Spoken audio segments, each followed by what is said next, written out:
Samajwadi party के वरिष्ठ नेता और विधानमंडल दल में मुख्य सचेतक कमाल अख्तर जी हमारे साथ मौजूद हैं बातचीत के लिए। उनसे विभिन्न मुद्दे हैं जिस पर हम बात करेंगे। सर, डिम्पल यादव आपकी नेता हैं, सांसद हैं, अखिलेश जी की वाइफ हैं। उन पर एक मौलाना रशीदी है, उसने बड़ी अभद्र टिप्पणी की। टिप्पणी मौलाना करता है, भारतीय जनता पार्टी आप लोगों को घेरने का काम कर रही है। तमाम जगहों पर पोस्टर लगाए जा रहे हैं कि अखिलेश यादव डिम्पल के अपमान पे चुप क्यों। देखिए, दुनिया जब से बनी है या इस्लाम की जितनी भी चीज़ें जंगें चली हो या जो भी जंगें लड़ाइयाँ रही हों, हर दौर में मुनाफिकों का दौर रहा है। हर टाइम पर कुछ ना कुछ गद्दार या कुछ ऐसे लोग जो दुश्मनों से मिलने के बाद लड़ाई को कमज़ोर करने का काम करते हों। जहाँ रशीदी साहब का मामला है तो उनके बारे में मैं इतना कह सकता हूँ, जो आदमी भारतीय जनता पार्टी से या न्यूज़ वालों से पैसा लेकर ऑनलाइन 4,000 रुपये में पिटने का काम कर सकता है, तो वो ऑनलाइन पे कुछ भी बोल सकता है पैसा लेके। तो ये सब लोग बिके हुए लोग हैं और दूसरों के इशारे पर इस तरह के बयानबाजी कर रहे हैं।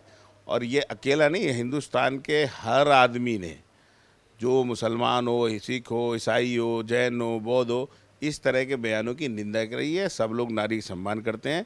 डिम्पल जी नेता है और मैं भी उनके बयान की निंदा करता हूं। और ऐसे घटिया लोगों को जो से सख्त सज़ा होनी चाहिए। सरकार को इसमें राजनीति नहीं करनी चाहिए, बल्कि ऐसे लोगों के खिलाफ कार्रवाई करनी चाहिए। एक सवाल और था। प्रेमानंद जी महाराज हैं और अनिरुद्धाचार्य बड़े संत हैं, उनको लोग हज़ारों लोग सुनते हैं। आजकल कुछ बयान बड़े डिस्टर्ब आ रहे हैं उनके। अनिरुद्धाचार्य ने कुछ दिन पहले बोल दिया कि 25 साल की उम्र में शादी करेंगे तो लड़की 4 जगह मुंह मार लेती है पहले ही। आज प्रेमानंद जी महाराज का बयान आ गया, वायरल हो रहा है। उन्होंने कहा सिर्फ 3-4% जो लड़कियां हैं वो पवित्र हैं। इसको लेकर बड़ा राजनीतिक घमासान मचा हुआ है।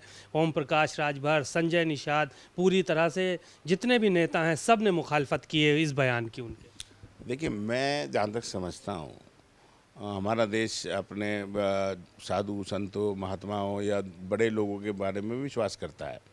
और जहाँ तक वो उनका बोलने का सवाल है, तो मैंने अभी इस बयान के बारे में कुछ सुना नहीं है। अगर इस तरह के बयान हैं तो जो उनकी प्रतिष्ठा है, जिस पद पे वो बैठे हैं, जितने लोगों में मान्यता है, तो निश्चित तौर पर उन्हें ऐसे बयान नहीं देने चाहिए। एक आखिरी सवाल और था।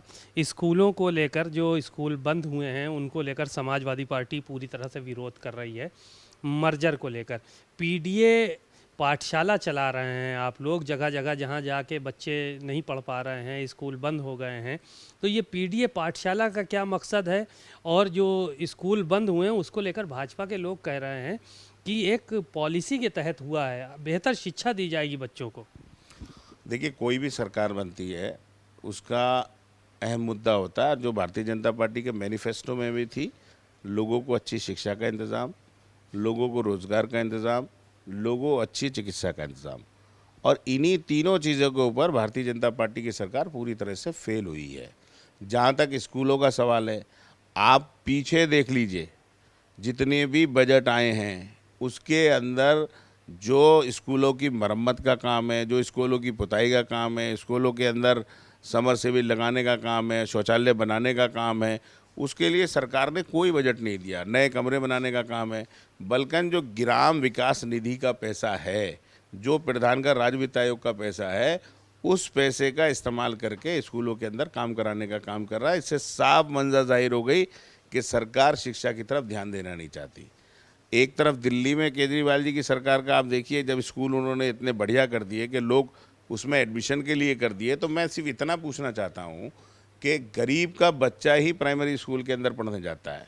वो गरीब आदमी जो ठेला लगाता है, खोमचा लगाता है, मजदूरी करता है, और मजदूरी करने के बाद इतना ही उसके पास पैसा नहीं होता अपने बच्चे को पढ़ा ले।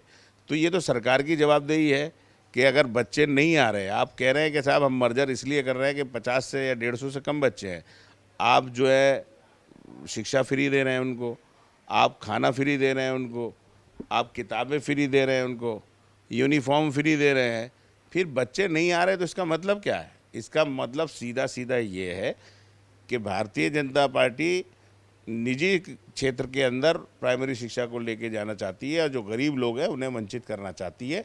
और जहाँ तक सवाल है कि आप किसी ज़िले में जाइए, मेरा छोटा सा ज़िला मुरादाबाद, कम से कम 400 दुकानें शराब की बढ़ी होंगी उस ज़िले के अंदर। जब पूछा गया लोगों से तो कहा कि डिमांड बढ़ रही है। जब आज हर आदमी को ये पता है कि आपके बच्चों का भविष्य पढ़ाई के बाद सुरक्षित है, हर आदमी बच्चा पढ़ाना चाहता है। मुसलमान लड़कियां नहीं पढ़ाते थे, मुसलमान भाइयों ने बेटियां पढ़ानी शुरू कर दी, हिंदू भाइयों ने बेटियां पढ़ानी शुरू कर दी। जब छात्रों की संख्या बढ़ रही है तब भारतीय जनता पार्टी स्कूल बंद करने का काम कर रही है। समाजवादी पार्टी इसका विरोध सड़क पे भी कर रही है, आगे सदन में भी करेगी, और पूरी तरह से इस तरह की जो पीडीए पाठशालाएं हैं, इसका संदेश हम लोग ये देना चाहते हैं कि जो गरीब, दबे, कुचले, पिछड़े, दलित बच्चे हैं, उनके खिलाफ ये स्कूल बंद किया जा रहा है, क्योंकि सरकार नहीं चाहती कि वो लोग पढ़ के समाज के अंदर आगे आएँ और जो समाज में फैली हुई कुरीतियाँ वो ख़त्म करने का काम करें। शुक्रिया बहुत बहुत। कमाल अख्तर साहब को आपने सुना, बहुत सारी बातें कहीं, और मौलाना रशीदी को लेकर उन्होंने टिप्पणी की कि जो व्यक्ति 4,000 रुपये लेकर लाइव शो में पिटने का काम कर सकता है, वो 10,000 रुपये लेकर कोई भी बयान दे सकता है। ऐसे मौलानाओं के खिलाफ कड़ी कार्रवाई होनी चाहिए। कैमरामैन श्रवण कुमार वर्मा के साथ सीमा नकवी, भारत समाचार, लखनऊ।